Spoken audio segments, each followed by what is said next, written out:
ఏదైనా వాక్యము యోమ్ దెబిరీం. ఈ దినము అనగా 11వ తారీఖు 2వ నెల 2025వ సంవత్సరం. మన దేవుడు ఇస్తున్న చక్కటి మాట. మొదటి రాజుల గ్రంథము 22వ అధ్యాయము 14వ వచనం. మేకాయ యెహోవా నాకు సెలవిచ్చినదేదో ఆయన జీవముతోడు నేను దానినే పలుకుదునెను. ఈ మేకాయా అంటే ఇతను దేవుని యొక్క ప్రవక్త. దేవుని యొక్క ప్రవక్త ఆయన జీవముతోడని ప్రమాణము చేస్తున్నాడు. మనం చాలా సందర్భాల్లో ఇటువంటి మాటలు వింటాం. నా తోడు, అమ్మ తోడు, నాన్న తోడు, బిడ్డల తోడు, నా భర్త తోడు, నేను తింటున్న అన్నం తోడు అని అబద్ధ ప్రవచనాలు చెప్తా ఉంటుంటారు.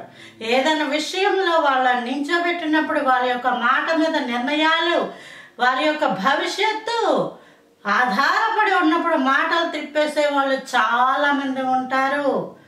కానీ ఈ మేకాయ అనే వ్యక్తి యువతల ఒక గొప్ప రాజు, అవతల ఒక గొప్ప రాజు, వీరిద్దరు కూడి అవతల రాజ్యం మీదకి యుద్ధానికి వెళ్తున్నారు. ఇద్దరు రాజులు మరి ఒక దేశం మీదకి యుద్ధమునకు వెళుతూ మనము ఇక్కడ ఎవరి యుద్ధ అయినా విచారించడం అంటే ప్రార్థనలో పెట్టుకొని దేవుడు ఆ విషయం గురించి ఏం చెప్తున్నాడు అన్న నిర్ణయాలు తీసుకొని మనము వెళ్దాము అని అన్నప్పుడు సర్లే అంటే అందరూ ఒకే రీతిగా శుభవచనమే శుభవచనమే శుభవచనమే, మీరు ఎల్లుడి మీతో పాటు దేవుడే ఉన్నాడు అని చెప్తా ఉన్నప్పుడు ఇంకెవరన్నా ఉన్నారంటే మేకాయ అని ఒక వ్యక్తి ఉన్నాడు. అతడైతే ఎప్పుడు చెడ్డ ప్రవచనాలు చెప్తాడని చెప్తారు అక్కడ ఉన్నవాళ్ళు.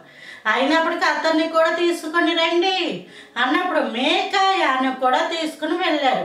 అప్పుడు వాళ్ళు అడుగుతారు, ఇదిగో మేము ఆ దేశం మీదకి యుద్ధమునకు వెళ్దాం అనుకుంటున్నాం, నువ్వు ప్రార్థనలో పెట్టు, దేవుడు ఏం చెప్తున్నాడు చెప్పంటే ఆయన జీవము తోడు అని చెప్పి ఈ యుద్ధమునకు వెళ్ళొద్దు. గొర్రెలు లేని కాపరి లేని గొర్రెలు చల్లా చెదురైపోయినట్టుంటారు. రాజులు చనిపోతారు కాబట్టి ఈ యొక్క యుద్ధానికి వెళ్ళొద్దని ఒక మహారాజులు ప్రార్థన చేయమని అడిగితే వాళ్ళ గురించి చెడ్డ సమాచారం వచ్చినప్పుడు అది చెప్పగలిగాడు. ఈ రోజుల్లో ప్రార్థించినప్పుడు ఒక చెడ్డ సమాచారం చెప్పాలి అంటే అవతల వాళ్ళు ఏమనుకుంటారో ఏటో అని భ్రమలో బతికేసే వాళ్ళు ఉంటారు.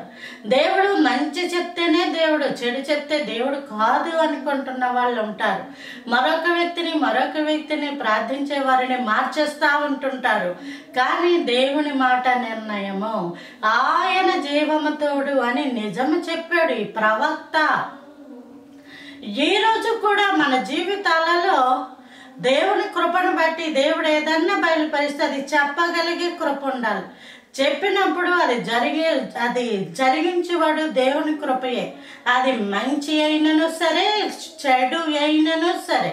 ఎప్పుడైతే చెడు చెప్పేతామో పరిస్థితులు, వ్యక్తులు అన్నీ కూడా వ్యతిరేకంగా మారిపోతూ ఉంటుంటాయి. అయితే ఆ వ్యతిరేకంగా మారిపోయినా దేవుని కృపను బట్టి నీవు నిలవబడితే దేవుడు నిన్ను విడిచిపెట్టడు, మళ్ళీ పరిస్థితులన్నిటినీ సమకూర్చుతాడు. Praise the Lord. హల్లెలూయా.